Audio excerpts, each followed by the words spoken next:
हम सक्रिय वैचारिक संघर्ष के पक्ष में हैं क्योंकि यह हमारी लड़ाई के हित में पार्टी और क्रांतिकारी संगठनों के भीतर एकता सुनिश्चित करने का हथियार है। हर कम्युनिस्ट और क्रांतिकारी को ये हथियार उठाना चाहिए। लेकिन उदारवाद वैचारिक संघर्ष को अस्वीकार करता है और सिद्धांतहीन शांति के लिए खड़ा है। इस प्रकार एक पतनशील फिलिस्तीनी रवैये को जन्म देता है और पार्टी और क्रांतिकारी संगठनों में कुछ इकाइयों और व्यक्तियों में राजनीतिक पतन लाता है। उदारवाद स्वयं को विभिन्न तरीकों से प्रकट करता है। जब कोई व्यक्ति स्पष्ट रूप से गलत हो गया हो तो शांति और दोस्ती की खातिर चीज़ों को टाल देना और सैद्धांतिक तर्क से बचना, क्योंकि वह एक पुराना परिचित, एक साथी शहरवासी, एक सहपाठी, एक करीबी दोस्त, एक प्रियजन, एक पुराना सहकर्मी या है पुराना अधीनस्थ, या फिर मामले को गहराई से समझने के बजाय हल्के में लेना ताकि अच्छे संबंध बने रहें। परिणाम ये होता है कि संस्था और व्यक्ति दोनों को हानि होती है। यह एक प्रकार का उदारवाद है। सक्रिय रूप से अपने सुझावों को संगठन के सामने रखने के बजाय निजी तौर पर गैरजिम्मेदाराना आलोचना में शामिल होना। लोगों को उनके चेहरे पर कुछ न कहना लेकिन उनकी पीठ पीछे गपशप करना, या किसी मीटिंग में कुछ न कहना लेकिन बाद में गपशप करना। सामूहिक जीवन के सिद्धांतों के प्रति बिल्कुल भी सम्मान न दिखाना बल्कि अपनी ही प्रवृत्ति का पालन करना। ये दूसरा प्रकार है। यदि चीज़ें किसी को व्यक्तिगत रूप से प्रभावित नहीं करती हैं तो उन्हें जाने देना, ये भली भांति जानते हुए कि क्या गलत है। जितना संभव हो उतना कम बोलना, सांसारिक रूप से बुद्धिमान बनना और सुरक्षित रहना तथा केवल दोष से बचने का प्रयास करना। ये तीसरा प्रकार है। आदेशों का पालन करना नहीं बल्कि अपनी राय को गौरवपूर्ण स्थान देना। संगठन से विशेष विचार की मांग करना लेकिन उसके अनुशासन को अस्वीकार करना।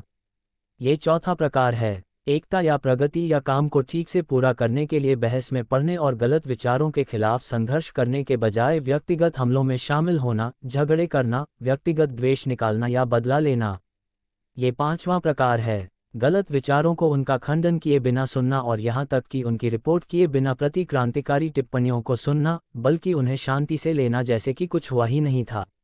ये छठा प्रकार है। जनता के बीच रहना और प्रचार और आंदोलन चलाने या बैठकों में बोलने या उनके बीच जांच और पूछताछ करने में असफल होना और इसके बजाय उनके प्रति उदासीन होना और उनकी भलाई के लिए कोई चिंता नहीं दिखाना, ये भूल जाना कि वह एक कम्युनिस्ट है और ऐसा व्यवहार करना यदि कोई सामान्य गैर कम्युनिस्ट होता।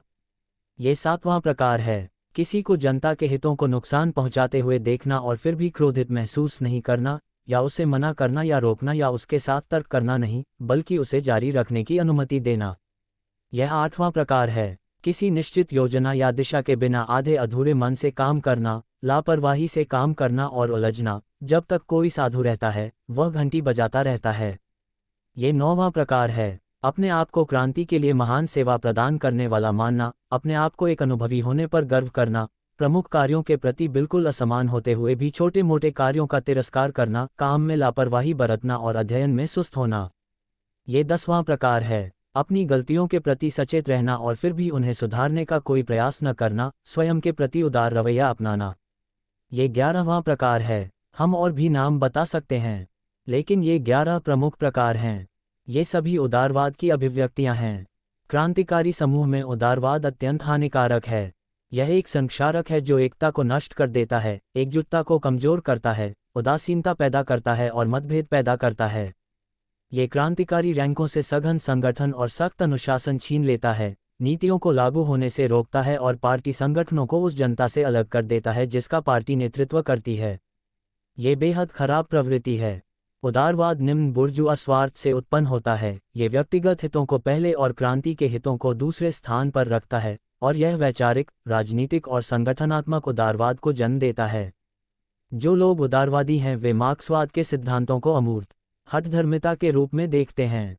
वे मार्क्सवाद का अनुमोदन करते हैं, लेकिन इसका अभ्यास करने या इसका पूर्ण रूप से अभ्यास करने के लिए तैयार नहीं हैं। वे अपने उदारवाद को मार्क्सवाद से बदलने के लिए तैयार नहीं हैं।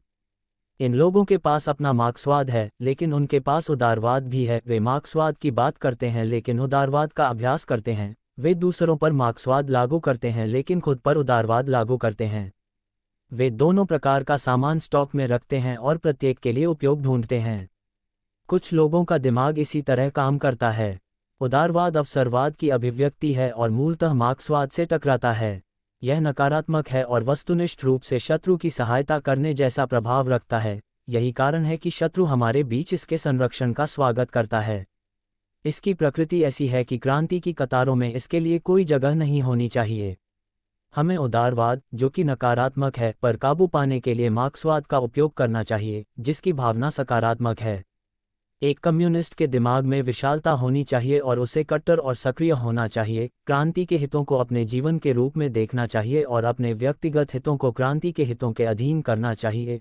हमेशा और हर जगह उन्हें सिद्धांत का पालन करना चाहिए और सभी गलत विचारों और कार्यों के खिलाफ अथक संघर्ष करना चाहिए, ताकि पार्टी के सामूहिक जीवन को मजबूत किया जा सके और पार्टी और जनता के बीच संबंधों को मजबूत किया जा सके। उन्हें किसी निजी व्यक्ति की तुलना में पार्टी और जनता के बारे में अधिक चिंतित होना चाहिए और स्वयं की तुलना में दूसरों के बारे में अधिक चिंतित होना चाहिए।